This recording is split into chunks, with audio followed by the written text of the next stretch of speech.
আসসালামু আলাইকুম ভিউয়ার্স, কেমন আছেন আপনারা সবাই? আশা করি ভালো। আজকে আমি আপনাদের সাথে নতুন আরও একটি ব্লগ ভিডিও শেয়ার করতে যাচ্ছি। আশা করি আপনাদের কাছে আজকের এই ব্লগটা ভালো লাগবে। ব্লগটা আমি রাত্রে থেকেই শুরু করেছি। আম্মু এখানে ফ্রোজেন করে রাখতেছিল আর কি। পরোটা প্রথমে ফ্যানের নিচে রেখে এগুলোকে ঠান্ডা করে নিয়েছে। তারপর এখন আমাকে বলছে যে বক্সের মধ্যে রেখে দিতে, তো ভাবলাম রাখতেছি, ওখান থেকেই ব্লগটা আপনাদের সাথে শেয়ার করি। আশা করি আপনাদের কাছে আজকের এই ব্লগটা ভালো লাগবে। আপনাদের কার কাছে কেমন লেগেছে অবশ্যই কিন্তু কমেন্টস করে জানাবেন। যারা যারা ভিডিওটা দেখতেছেন একটা করে রিয়েক্ট দিয়ে দিবেন আর একটা করে কমেন্ট করে রেখে যাবেন। যাই হোক,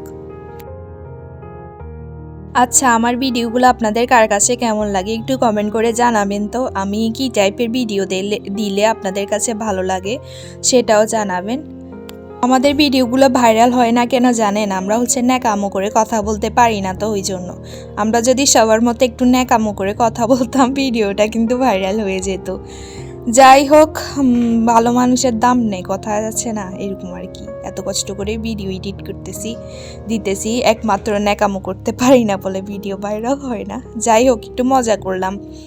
তো এখানে সকাল থেকে আবার ব্লগটা শুরু করলাম। এখানে প্রথমে আপনাদেরকে একটু দেখিয়েছিলাম আম্মু বাটিকের বিছানা চাদর নিয়েছিল আর কি অনলাইন থেকে। তারপরে এই তো আজকে ভাবলাম নতুন একটা চাদর বিছিয়ে দিই। বাহিরে অনেক রোদ উঠেছে, অনেক দিন পরই রোদের আলো দেখতেছি আর কি।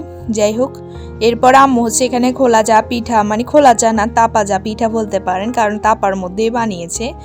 আমাদের খোলার মধ্যে পিঠা দ্বারা তেমন একটা হয় না চুলার কারণে। মাঝখান দিয়ে জালি না কি থাকে যে ওইটা এই চুলাটার মধ্যে নেই, তার কারণে হয় না আর কি। যাই হোক, এরপরে আমি খাচ্ছিলাম পরোটা, আর রাত্রে বানিয়েছিলাম আর কি চিলি চিকেন, ওটাই খেয়ে নিচ্ছি।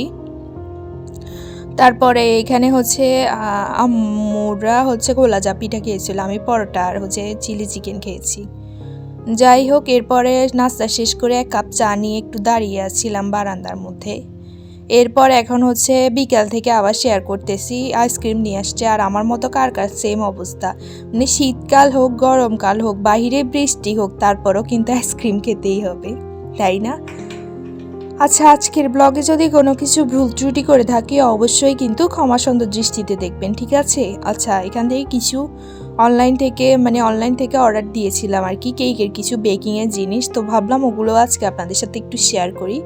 এখানে 2টা ফুড কালার ছিল, একটা ইস্ট ছিল, তারপর সুগার বল ছিল, তারপর বাটারফ্লাই ছিল আর কি।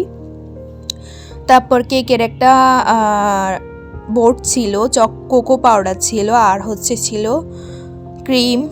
এগুলোই শেষ হয়ে গিয়েছে। আর কিছু জিনিস নতুন আনিয়েছি। আমার কিন্তু কোনোদিন আমি আপনাদেরকে ভিডিওতে দেখাবো, আমার কিন্তু অনেকগুলো জিনিস হয়ে গিয়েছে কিনতে কেকের প্রায় অর্ধেক জিনিস কিন্তু কিনে ফেলেছি আমি বলতে পারেন। কোনো একদিন আপনাদেরকে সময় সুযোগ করে ওগুলো দেখাবো। যাই হোক, এই তো দেখতেই পারতেছেন সবগুলো বের করে নিয়ে আপনাদের সাথে একটু শেয়ার করতেছি। আর সাদা এখানে যে প্যাকেটের মধ্যে দেখতেছেন এগুলো ছিল কর্নফ্লাওয়ার। যাই হোক, এই তো সবগুলো একটু একটু করে আপনাদের সাথে শেয়ার করতেছি আর কি। আপনাদের মধ্যে যারা আমার ফেসবুক পেজ থেকে ভিডিওটা দেখছেন তারা আমার পেজটাকে লাইক ফলো দিয়ে পাশে থাকবেন, আর যারা ইউটিউব চ্যানেল থেকে ভিডিওটা দেখছেন তারা চ্যানেলটিকে সাবস্ক্রাইব করে পাশে থাকবেন। যাই হোক, আমি এখানে দেখাচ্ছিলাম 2টা ফুড কালার নিয়েছি, একটা নিয়েছি পিঙ্ক, আর একটা নিয়েছি ব্লু কালার। আর এটা ছিল ইস্ট এটা ছোট সাইজের ছিল, নিলাম আর কি, একবার দেখি কিরকম, তো ভালো লাগলে আবারও নেব। আপনাদের কাছ থেকে বিদায় নিচ্ছি, সবাই ভালো থাকবেন, আল্লাহ হাফেজ।